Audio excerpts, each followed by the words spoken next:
Hello, good evening everyone. Thank you so much for making it out today. My name is Justin Freeman. I'm the co-executive director of Gallery Particulier. This was NYC Mosaic Corner by Corner. I really tried hard with the theme. This is my first curated show. Excited to introduce you to each of the artists. So first we have Rodney Ewing. Sanctuary City, right? And then it was really simple RFP, like what does a sanctuary city mean to you? And so the color that you see represents each one of their home flags. And then also the screens, sometimes I have their fingerprints in them, sometimes I don't. But I didn't want to out anybody either. You know, I didn't want to have these full-blown portraits. You know, I asked them, could I take the photograph, and I would only use this part of their eyes. Gamel here also.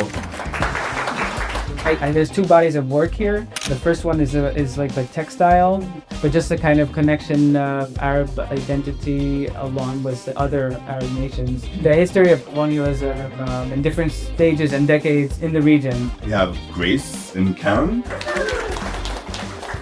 I'm more interested in how we develop like visual systems of symbols and building out the visual language that's legible across my work.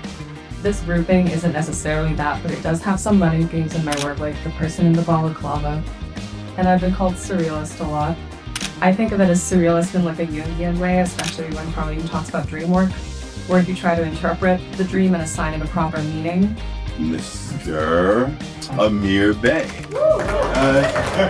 And so there's a lot of complexity in the face, but yet every person's face is unique. And so for me, when I'm starting to work, and whether it's carving, well, actually the carving is not so immediate as when I'm painting.